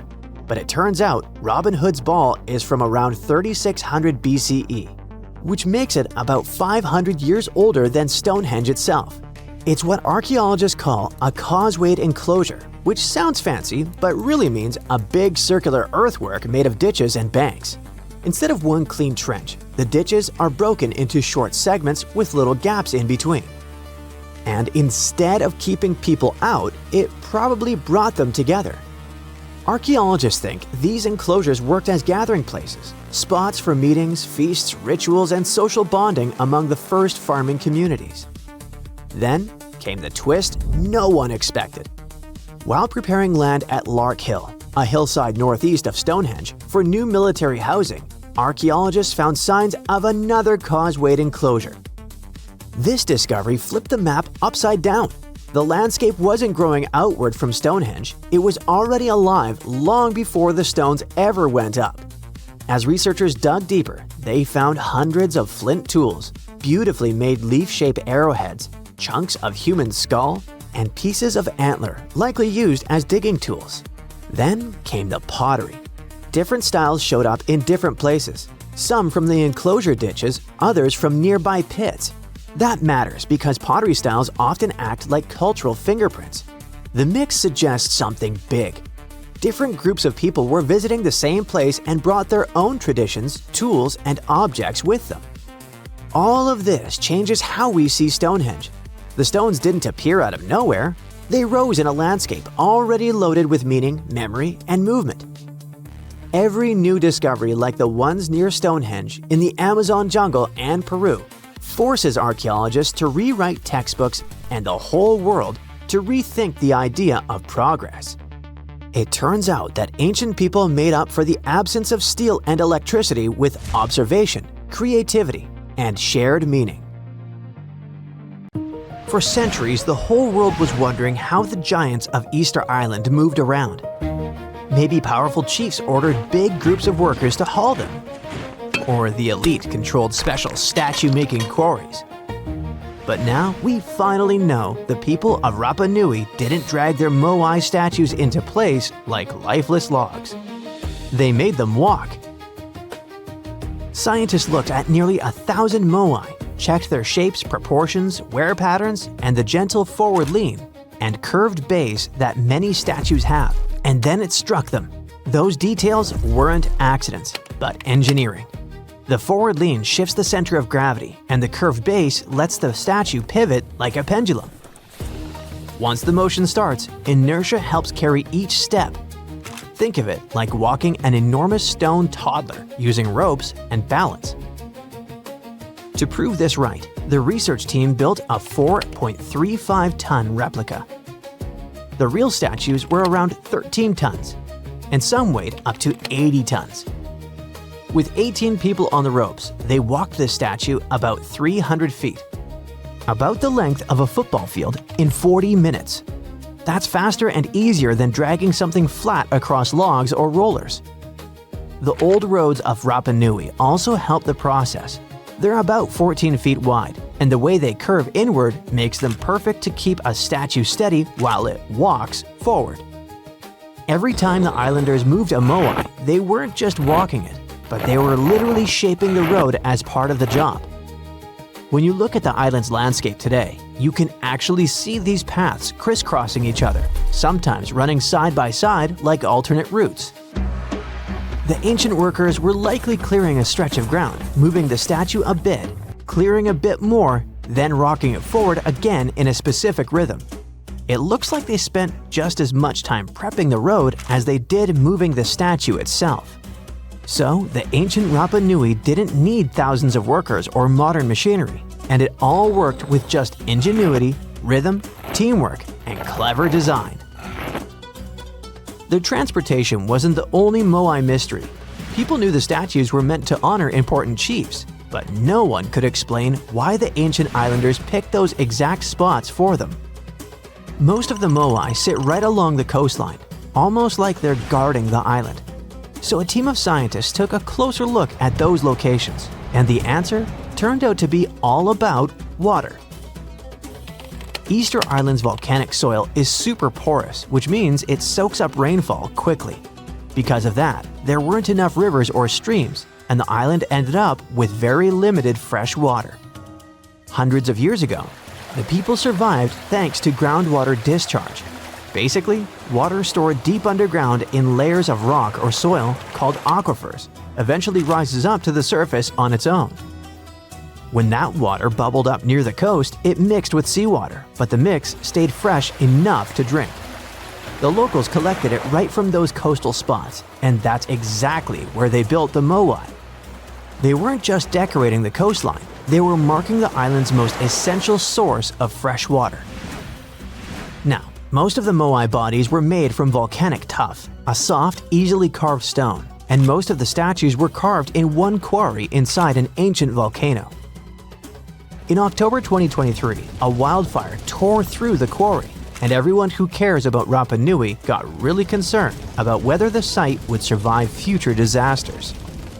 So when a team of scientists arrived in January the following year, a local community group asked if they could document the quarry, just in case another fire damaged it for good.